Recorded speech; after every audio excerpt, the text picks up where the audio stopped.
Welcome to the Rethink Leadership podcast with me, Jeremy Blaine. I interview leaders, experts and business professionals from around the world who are bringing leadership principles and know-how into the digitally driven 21st century workplace, with focus firmly on the how-to rather than the what. Each episode is in aid of a charity chosen by my guests, and since 2020, we've made donations to over 80 global and local causes.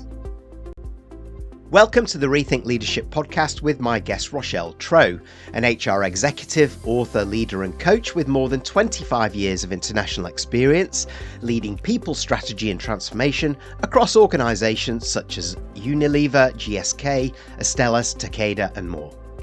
After experiencing burnout, Rochelle founded the Change Canvas to help leaders everywhere thrive in high-pressure environments without losing themselves, something many of us can identify with at the very top. She's just released her second book, Anchored, which brings clarity to complexity and humanity to change for leaders everywhere, with those actions everyone can take to make big changes. We discuss the pressures on leaders today and how many are needing to focus on themselves first and then deeply support others following, when they're ready and when they're able. This also links to a shift from traditional unsustainable corporate people strategies to human-centric strategies that support everyone, including those at the very top. This episode is in aid of Breast Cancer Now, to which we've made a donation as a thank you to Rochelle for joining us. Find out more and get involved at breastcancernow.org. Rochelle, thanks very much for joining me. Please introduce yourself, what you've learned as a leader, and how you've captured this as an aid memoir to others in your book, Anchored, which I should add, congratulations for the launch a couple of weeks ago.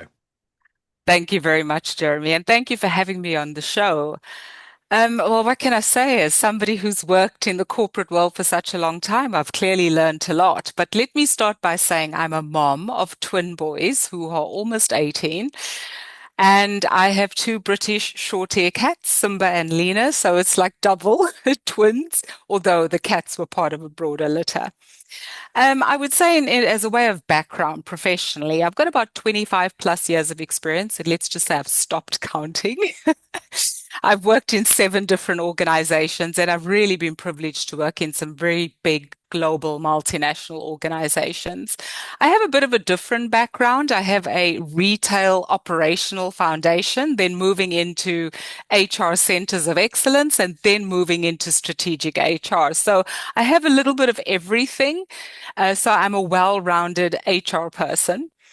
I would also say that what's not different, but what adds to my perspective and experiences, I've lived and worked in South Africa, the UK for almost 20 years, and the past 5 or 6 years in Switzerland. If I think about what got me to the book Anchored, I think it would start back in 2019. And in 2019, if you looked at my life from the outside, everyone would say, she's got all the visible markers of success. I've just said my background, all those things sound, oh, she's pretty successful, working at an executive level, worked in so many organizations. I've got multiple houses in different countries. I've got kids. I've got a husband. What more does she want? But let's just say I had all these markers of success, but inside I was feeling really not myself. I started to feel off. I felt disconnected. I kind of felt like, is this really it? And so I did what every other corporate person does. You go for logic. So I started reading, and the book that really, I would say, kind of opened me up is a book called The Untethered Soul by Michael Singer. And in that book, he asks the question, who am I? And that question, I sat with it, having read his book 4 or 5 times, and I couldn't answer it. Because at this point, I identified myself with the roles, with my job title, with everything else except myself. And so this started to eat up at me. It's kind of like, well, is this really it?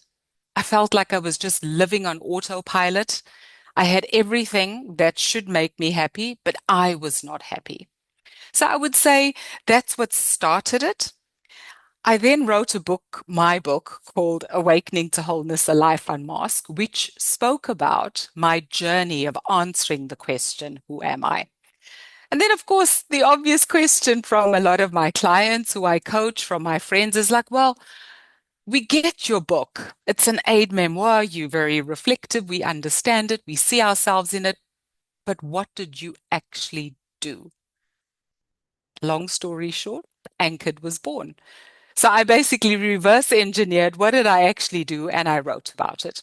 So it's as simple as that. And of course, it's my life purpose of you don't need to give up your life to actually feel whole again. And so the book is all about how do you have success without losing yourself?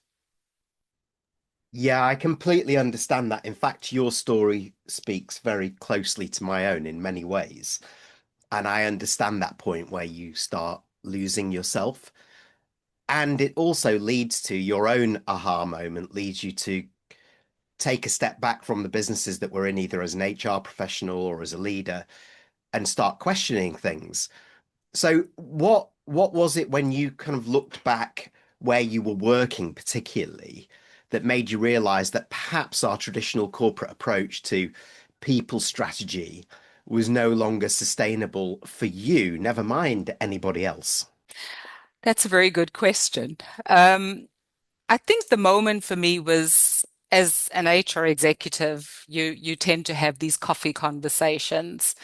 And then you have the moment in the meeting where you go into the room and you discuss something. And so a moment that stands out is we were having this discussion and what I heard at the coffee station versus what I was hearing in the room. And actually there was a lot of silence and nodding and agreement, which resulted in me going, well, I'm not going to raise this. I'm just going to keep quiet. And so I kind of thought, well, for the first time, I'm actually keeping quiet. And then I realized later when I was reflecting on the conversation, why did I keep quiet?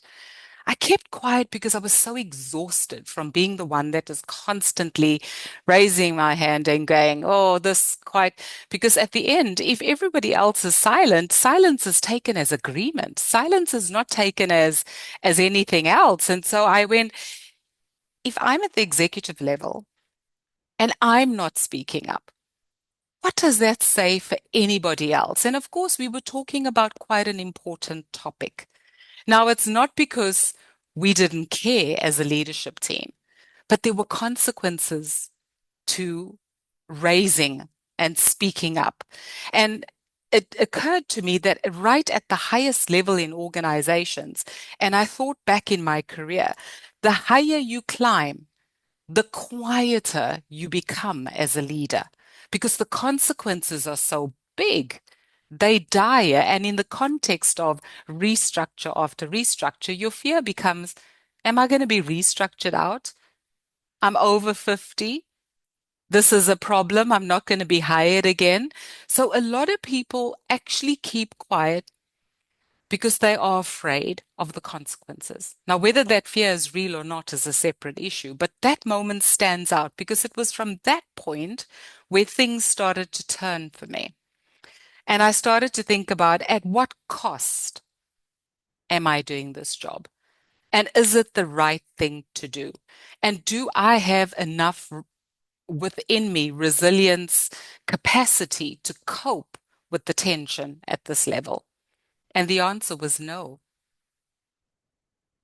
Yeah, I can understand that. And it takes some courage to do that, of course, because there's a lot of people who just kind of internalize this and just get worse and worse and how productive they can they be, and how happy can they be?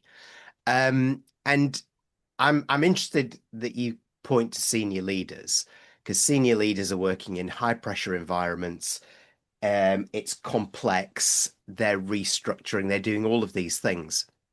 So when you've actually analyzed those, I'd like to go just a little bit further to what you said. What are the most common blind spots that they have that you've perceived regarding their own perhaps resilience and ability to cope with it? And how does frameworks like your change canvas, for example, help them visualize a different path? Yeah. Well, firstly, I would say the biggest myth with regards to resilience is people see resilience as endurance. Just push, just keep going. That's not true. You can't just keep going because the 25 days of vacation that you get in a year is not going to restore you. Because as a leader at this level, and I know this from my personal experience just before I burnt out, I took work home with me. Okay, I became disengaged in my personal life because you're restructuring at a difficult time, you're affecting hundreds of employees. It doesn't mean you don't care. You take that worry home with you. As a result, you don't sleep, you're not present for your family, you're not engaging, you're concerned about the impact you take on. And then, of course, as an HR person, you are double hit because not only are you managing the restructure and the operational aspects to that restructure to try and do it in a way that's acceptable and meets people where they are, but you also have people coming to you, your own colleagues at the leadership level, coming and raising their concerns or their burdens. Then you have people below them all coming to HR. We need to talk to HR because we're afraid what's going to happen to our jobs. So the emotional burden that one takes on as an executive leader assumes you have resilience, assumes you have the right level of capacity to absorb that. The bottom line is you don't if you haven't had a strong enough foundation. Now, of course, it's going to take us down a whole rabbit hole, but when I say foundation, I'm talking about your emotional regulation. Okay, we talk about the organization system, which are all the processes and tools. But if you look at you as a human being, we live in a paradox. The organization is built for commercial speed, efficiency, profit. Human beings are built for love, belonging, connection. Those are our two opposing forces. So if your nervous system, when I talk about your body, because your head, your heart, body, everything is connected, if you haven't built the right foundation to understand yourself in the context of the external environment in which you operate, you will not be able to cope with this myth of resilience means endurance. Because it's not about enduring, it's about how do you grow internal steadiness. And that's where the change canvas comes in, and also my book Anchored. It comes in with how do you build that internal resilience? How do you build up your nervous system to be able to withstand the pressure around you and not just simply assume resilience means endurance?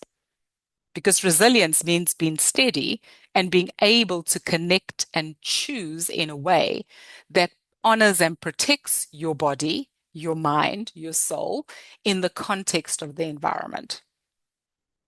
I really get that resilience is not endurance.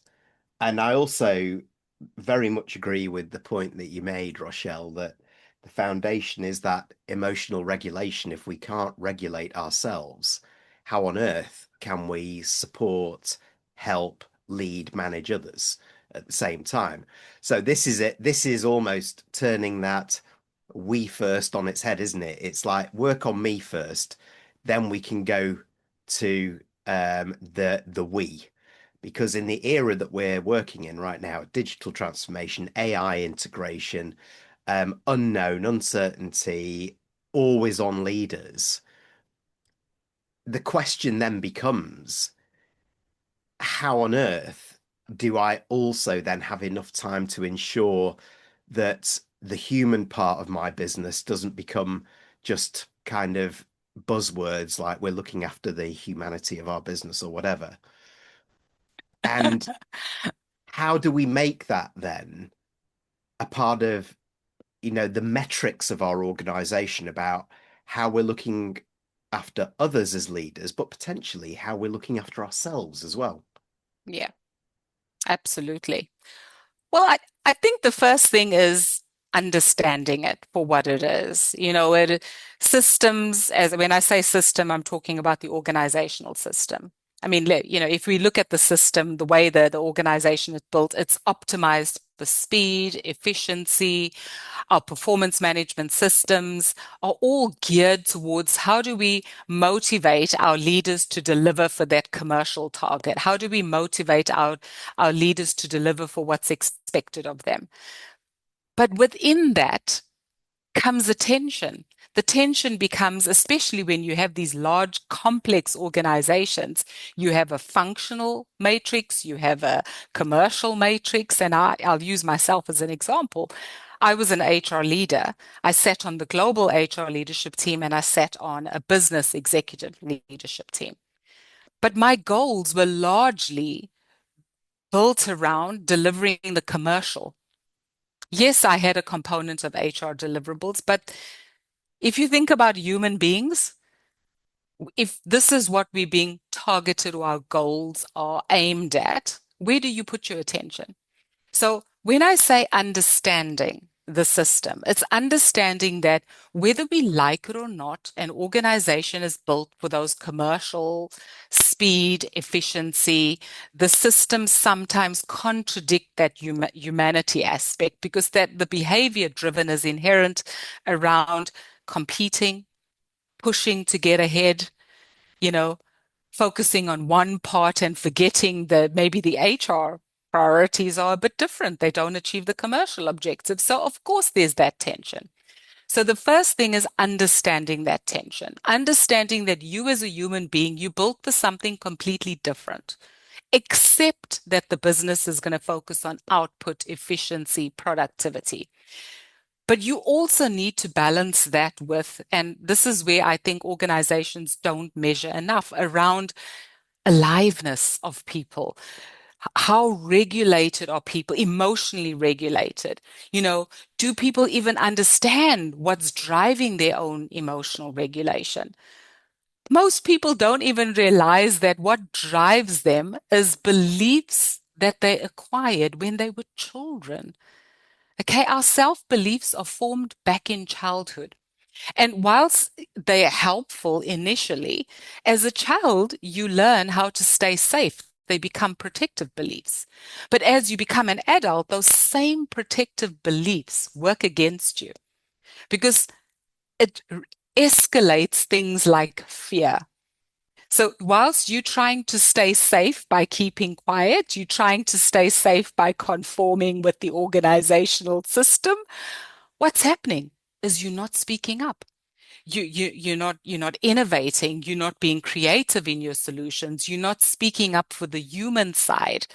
So as a result, there's an imbalance in organizations in that we focus more on the output. We don't measure aliveness. We don't measure regulation. We don't teach people how to regulate. Yes, there's a lot of buzzwords around psychological safety, but not enough. So that balance, it's imbalanced. So what happens? People don't speak up. People just do as they're told. People don't challenge. People are so afraid. If you look at AI and the trends, so many people are being made redundant. So why would I speak up if half the workforce can be wiped out in one restructure? And most organizations restructure every 6 months. So what have we done? We still focus on the system outputs. We still focus on the system deliverables, and we're not doing enough to teach people how do they stand up and be whole in that system. And so, unfortunately, there's a real impact, and I see this as it almost feels like it's at a tipping point, not just in organizations, but the world is at a tipping point. Everything is changing. The world is changing so fast. Look at the geopolitical, the economical situation, just everything is happening at once. In the past, trends would happen in phases. Now everything is converging. I was reading the World Health Organization's risk report a couple of weeks ago, and I posted on this. Leaders today are faced with continuous change. So imagine this. I'm a leader. I can't even manage what's happening in front of me because there's an imbalance. We focus only on output. We don't focus enough on humanity. And the whole world is spinning. So what do? That's exactly where I come in. As somebody who sat in organizations and I thought quite deeply about this, how do we help people ground themselves when the world will not stop, when the organization will not change? And how do I stop operating from a place of fear? How do I engage in a way that we have a greater balance of humanity versus output? I've said a lot, Jeremy. Yeah, but it resonates, and it's interesting that you brought that right back to leaders at the end too, because in order to get the human component right in our organizations, we have to work on ourselves. I've seen this time and time again, like you have. Yeah. And I see leaders aren't coping, and you're right, the system is not evolving at the same rate as change, and not just change, but transformation.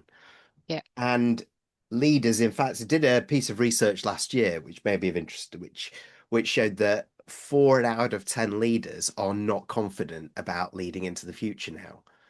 So if we've got a crisis at leadership level, how on earth can we expect them to look after the other humans in our business?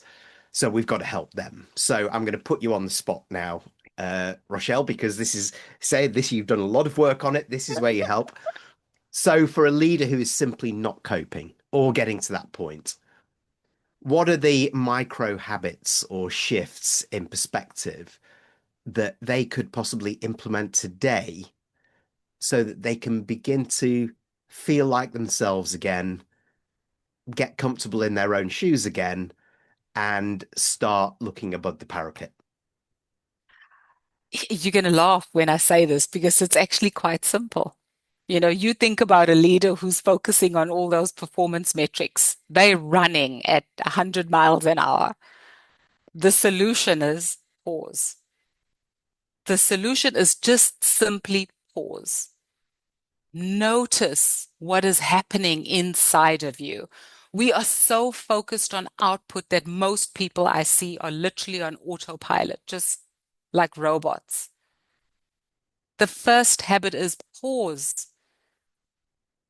Can you even tell what's happening in your body?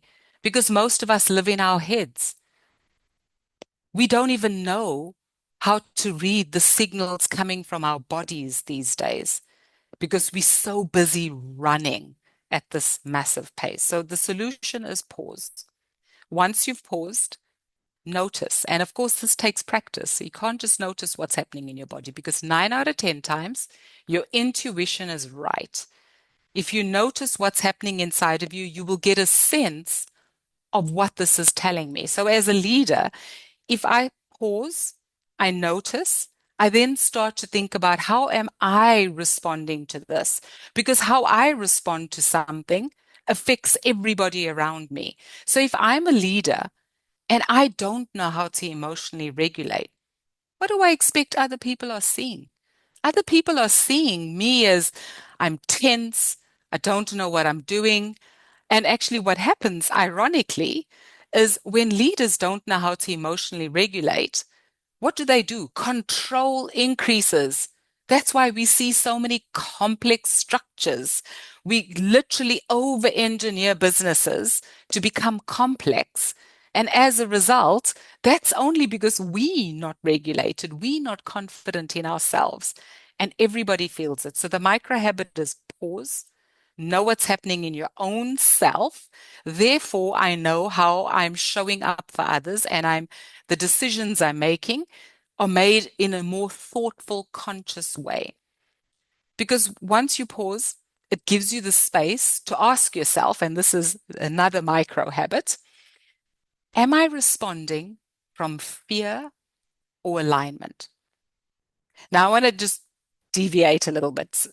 I talk about fear as a smoke alarm. Now, a smoke alarm has a clear purpose. It's there to warn you. It's an early warning signal. So I say to a lot of my clients, if you simply stop yourself, pause, and ask yourself, what's happening? Is this fear? And if it's fear, is it a real fire or is it just burnt toast? Burnt toast are things, signals like this is an old belief. making me worry about something that's really not worrying about. This is somebody triggering me, but actually it's not the moment that's triggering me. It's something in my past that's making me behave or react this way, because sometimes we respond without thinking. So there's a lot of burnt toast, and the burnt toast items are things as a leader you can work on. So if you know the difference between this is burnt toast or this is a real fire is this goes against every fiber of my body, of my values, of the big things. I am under threat. So what happens is if you understand your fear, you stop allowing fear to drive your actions. You treat fear as doubt in your head. You give it the opportunity to use the smoke alarm analogy. You contextualize it, and then you choose how to respond. So, in summary, two things: pause, smoke alarm, choose differently. Of course, that takes a lot of practice. I'm oversimplifying it because you've got to work on these things in order to be able to do them. You do, and it is absolutely right to point out that some leaders are caught in a trap. They don't know how to pause or stop this. They know something needs to change, but whatever it is that's going on in their mind, their head, their work, the pressure they're under from others, the pressures they've got at home is that they can't get out of that cycle. And that's where the road leads to complete burnout. And you're not Absolutely. looking after yourself or others. It's no good for anybody. But still a lot of work needs to be done on that, helping leaders maybe be more vocal about how they're feeling. And perhaps maybe you can respond to this, Rochelle. Perhaps actually we need some kind of board governance around this. Do you think?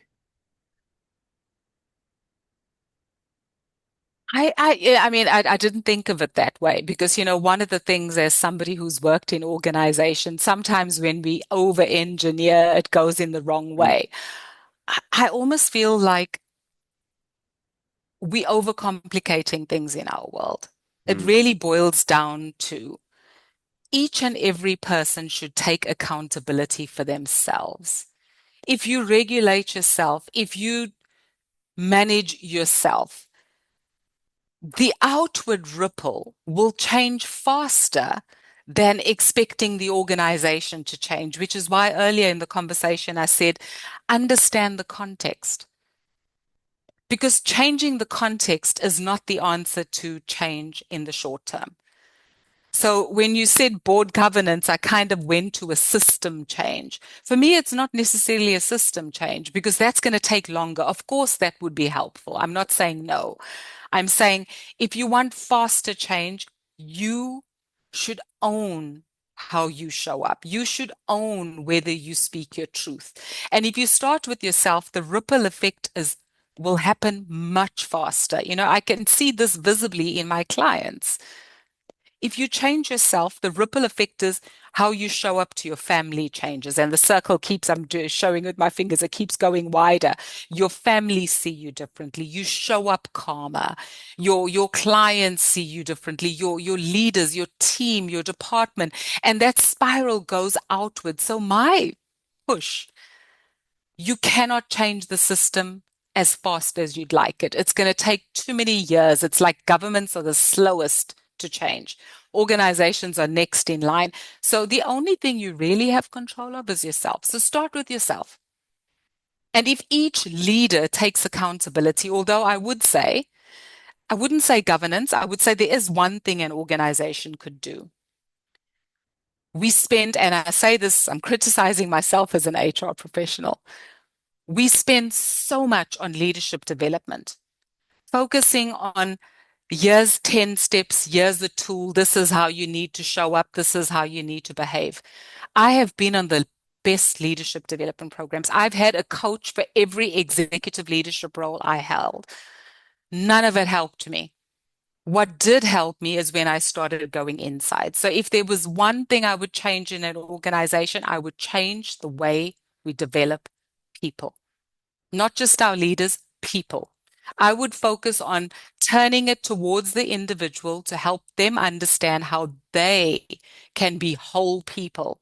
Because the more whole people we have, the more people who thrive in organizations, as opposed to today, most people are simply surviving.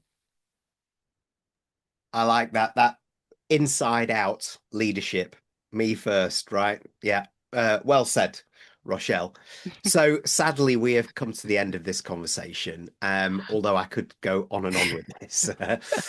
And I'm sure it's the same for those tuning in. So how do they find out more, get hold of your book, and connect to continue the discussion?